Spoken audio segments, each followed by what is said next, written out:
Hello students, welcome to my channel Maths Bounty. Today we will discuss exercise 5.3 question number 3rd.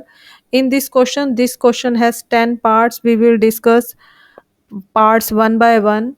First part है हमारे पास given a equal to 5, d is 3, an means last term की value हमें 50 given है, हमें n की value निकालनी है और sum of n terms, ये दो चीज़ें हमने निकालनी है इस पार्ट में. We know that an equal to a plus N minus one D A general term of A P का फार्मूला है. ए एन की वैल्यू 50 है, वैल्यूज पुट करेंगे. ए की वैल्यू 5 गिवन है, एन माइनस वन डी की value हमें 3 given है. इसको हम सॉल्व करेंगे, ये आ जाएगा 5 प्लस 3 को इस n से मल्टीप्लाई करेंगे 3n, 3 को 1 से मल्टीप्लाई करेंगे 3, 50. अब हमने इसको सॉल्व करना है, ये आ जाएगा 50 equal to 5 minus 3 is 2 plus 3n. अब 2 को जो है हम लेफ्ट साइड पे ले जाएंगे. 50 minus 2 equal to 3n, 50 minus 2 is 48, 48 equal to 3n. तो ये आ जाएगा 48/3. 3 जो है ये डिनोमिनेटर में चला जाएगा, राइट साइड पे n है तो ये कैंसिल होके 16 आ जाएगा. तो यहाँ से n की वैल्यू सॉल्व करके 16 आ रही है. तो सबसे पहले इस पार्ट में हमने क्या निकालना था, n. नेक्स्ट हमने निकालना है, इसमें एक चीज और निकालनी है, sum of n terms. Sum of n terms का formula we know that Sn equal to n/2 2a plus n minus 1d. ये सम ऑफ n टर्म्स का फार्मूला है. और if last term is given Sn equal to n/2 a plus l, ये दोनों फार्मूले हैं. अगर लास्ट टर्म गिवन है तो हम ये फार्मूला यूज करते हैं. तो इस क्वेश्चन के अंदर an इस 50 लास्ट टर्म हमें गिवन है, हम ये फार्मूला यूज करेंगे. Sn की जो वैल्यू है हमें फाइंड आउट करनी है. n की जगह हम 16 लेंगे, 16/2. a की वैल्यू हमें स्टेटमेंट में 5 गिवन है, l जो है हमारे पास 50 है, l इक्वल टू an. तो इसको सॉल्व करेंगे, 2 8 द 16, ये टर्म कैंसिल हो जाएगी. 5 प्लस 15 दोनों को ऐड करेंगे 55, इन दोनों को मल्टीप्लाई करेंगे, 8 को 55 से मल्टीप्लाई करेंगे, ये आ जाएगा 440. तो हमारे पास Sn sum of n terms, इसकी वैल्यू आ रही है हमारे पास 440. ये हमने फाइंड आउट करना था. n की वैल्यू 16 है, तो एक आंसर ये है, सेकंड आंसर ये है. दोनों चीजें हमने फाइंड आउट करनी थी. तो ये फर्स्ट पार्ट का सॉल्यूशन है. नेक्स्ट इसी क्वेश्चन का सेकंड पार्ट है, given a equal to 7, a 13 equal to 35. हमें d कॉमन डिफरेंस और s 13 सम ऑफ 13 टर्म्स निकालनी है. अब इस स्टेटमेंट के अंदर a 13 इक्वल टू 35 गिवन है. We know that formula an equal to a plus n minus 1d. अब हमें क्या निकालना है यहाँ से, a 13 का मतलब n की जगह 13 करेंगे, 13 माइनस 1 इज 12, तो ये आ जाएगा a प्लस 12d. तो ये हम यूज करेंगे यहाँ पे a 13 की जगह लिखेंगे a plus 12d that is equal to 35. अब a हमें क्या गिवन है, 7, तो a की वैल्यू यहाँ पुट करेंगे, put a equal to 7 in the above statement. तो a की जगह 7 पुट करके इसको d के लिए सॉल्व करेंगे. 7 को राइट साइड पे ले जाएंगे, 35 माइनस 7, इसको सॉल्व करेंगे, 12d इक्वल टू 28. d की वैल्यू आ जाएगी 28 डिवाइडेड बाय 12. जो 12 है ये डिनोमिनेटर में आएगा, ये 4 की टेबल पे कैंसिल करेंगे, 4 7 द 28, 4 3 द 12. तो d की वैल्यू सॉल्व करके आ रही है 7/3. तो ये d की वैल्यू है हमारे पास. अब हमने इस क्वेश्चन के अंदर Sn निकालना है.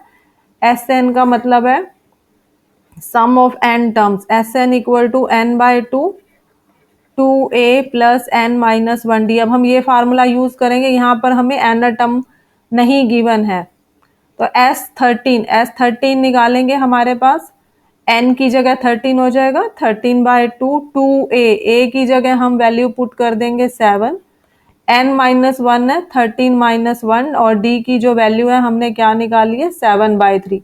ये जो d है हमने निकाला, ये d की वैल्यू हम यहाँ पर सब्स्टिट्यूट कर देंगे. इसको अब हमने सिंप्लीफाई करना है, ये आ जाएगा 13/2, 2 इंटू 7 इज 14 प्लस 12 इंटू 7/3, ये आ जाएगा 3 4 द 12, 4 इंटू 7 इज 28. बाकी terms as it is, 13/2 14 plus 4 into 7 is 28. इसको सॉल्व करेंगे, 13/2, 14 और 28 इन दोनों को हम ऐड करेंगे, ये आ जाएगा 42। 2 की टेबल पे ये टर्म कैंसिल हो जाएगी, 21 आ जाएगा। S13 हम निकाल रहे हैं, तो यहाँ से हमारे पास S13 इक्वल टू 13 इंटू 21, ये दो नंबर्स आ रहे हैं। यहाँ पर ये 21 है, इन दोनों को मल्टीप्लाई करेंगे, S13 की वैल्यू आ जाएगी मल्टीप्लाई करके 273। तो हमने 13 टर्म्स का सम निकालना था, दैट इज इक्वल टू 273, ये एक आंसर है। डी की वैल्यू 7/3 हमारी आई है, ये एक आंसर है। तो इस क्वेश्चन के अंदर इस पार्ट में डी और S13 निकालना था, ये दोनों हमने निकाल लिए। नेक्स्ट इसी क्वेश्चन का थर्ड पार्ट है। इस क्वेश्चन के अंदर A12 इक्वल टू 37, ये वैल्यू हमें गिवन है। A12 का मतलब है A प्लस 11D। अभी हमने इससे पहले वाले पार्ट में जनरल टर्म का फार्मूला यूज किया, बार बार हमने वही फार्मूला यूज करना है। इसमें D की जगह हम पुट करेंगे 3, पुट D इक्वल टू 3। तो ये वैल्यू सॉल्व करके आ जाएगी 11 into 3 equal to 37।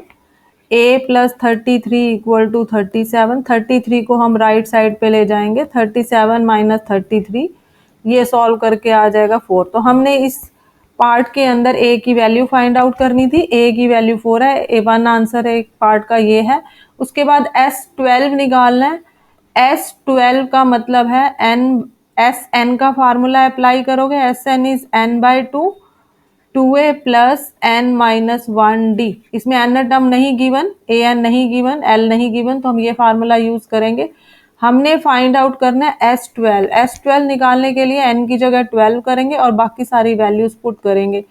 2A, A की जगह हम 4 पुट करेंगे, n की जगह हम 12 ले रहे हैं, और D जो है इस क्वेश्चन की स्टेटमेंट में हमें वैल्यू कितनी गिवन है, 3। D हमें 3 गिवन है, ये हम यहाँ पे पुट कर देंगे।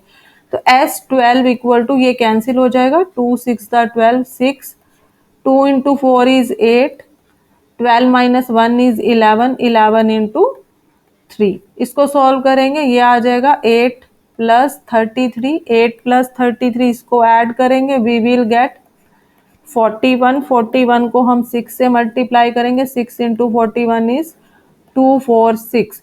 तो ये है S12 की वैल्यू 246, ये एक आंसर है, ये हमने निकालना था। और A की वैल्यू निकालनी थी, A equal to 4, it is our answer. तो ये दोनों पार्ट्स जो है हमने निकाल लिए हैं, ये थर्ड पार्ट हमने सॉल्व कर लिया है। नेक्स्ट इसी क्वेश्चन का फोर्थ पार्ट है। इस फोर्थ पार्ट के अंदर A3 इक्वल टू 15 गिवन है, A3 इक्वल टू 15 और S10 की वैल्यू 125 है। हमने D निकालना है, कॉमन डिफरेंस, और A10 means A plus 9D, इसकी वैल्यू निकालनी है। ये दो चीजें हमने निकालनी है इसके अंदर। तो A3 का मतलब है A plus 2D, general term के अंदर n की जगह 3 पुट करते हैं, A3 is A plus 2D equal to 15, ये हमारी फर्स्ट इक्वेशन आ जाएगी। S10 इक्वल टू 125 दिया हुआ है, इसको सॉल्व करेंगे, SN का फार्मूला अप्लाई करेंगे, SN equal to n/2, 2A plus n minus 1D, सारी वैल्यूज पुट करेंगे। S10 निकालना है, that is equal to 10/2, 2A, A हमें नहीं पता है, ये एज इट इज रहेगा, n की जगह 10 करेंगे। D जो है हमें नहीं मालूम, वैल्यू नहीं गिवन, तो ये भी एज इट इज रहेगा, ये आ जाएगा 2 5 10, ये आ जाएगा 5। S10 की जो वैल्यू है वो है 125, ये आ जाएगा 2A प्लस 9D। अब ये जो 5 है इधर लेफ्ट साइड पे लाके इसको कैंसिल कर देंगे, ये 5 यहाँ डिनोमिनेटर में आ जाएगा, right side as it is 2A plus 9D। ये जो 5 है ये डिनोमिनेटर में आ जाएगा, तो ये कैंसिल कर देंगे। तो यहाँ से इक्वेशन आ रही है 2A plus 9D equal to 25, ये हमारी सेकेंड इक्वेशन आ रही है। ये A plus 2D equal to 15, ये फर्स्ट इक्वेशन है। यहाँ A के साथ कोफिशिएंट 1 है और यहाँ पर A के साथ कोफिशिएंट 2 है, तो इन दोनों के कोफिशिएंट हम इक्वल करेंगे। फर्स्ट इक्वेशन को 2 से मल्टीप्लाई करेंगे, फिर इनको सब्ट्रैक्ट करके A और D की वैल्यू निकालेंगे। तो हम फर्स्ट इक्वेशन को 2 से मल्टीप्लाई कर रहे हैं, multiply equation 1/2, we will get 2A plus 4D equal to 30, ये हमारी थर्ड मैं मार्क कर रही हूँ। अब हमने सेकंड और थर्ड को सॉल्व करना है। Solve second and third equation. Third equation में से हम सेकंड को सॉल्व करेंगे, इसमें इसके साइन चेंज हो जाएंगे, ये माइनस का हो जाएगा, ये माइनस, ये कैंसिल, -9 + 4 इज -5, 30 - 25 इज 5, तो d की वैल्यू आ जाएगी 5 डिवाइडेड बाय -5, ये कैंसिल होके 1 आ जाएगा, तो d की वैल्यू आ जाएगी -1। अब हम d की वैल्यू इन दोनों में से किसी भी एक इक्वेशन में हम पुट करेंगे, put d = -1 in equation 1। Equation 1 है हमारे पास a + 2d = 15, यहाँ से हम d की जगह जो है -1 पुट कर रहे हैं और इसको सॉल्व कर रहे हैं a के लिए।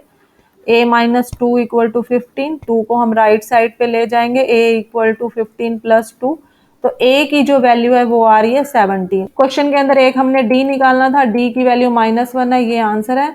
सेकंड हमने निकालना है a10, इसकी वैल्यू निकालनी है, तो a10 हमारे पास आ जाएगा a + 9d, a और d की वैल्यू पुट करेंगे, a जो है हमने सॉल्व किया वो 17 है, a की वैल्यू यहाँ हम पुट करेंगे 17 और d की जगह हम पुट करेंगे -1, तो सॉल्व करेंगे 17 - 9, ये आ जाएगा 8, तो a10 की वैल्यू आ रही है 8 और d की वैल्यू आ रही है -1, तो ये दोनों चीजें हमने निकालनी थी। It is our answer. Hope you understood well. Kindly like, share and subscribe my YouTube channel. Thank you. Have a nice day.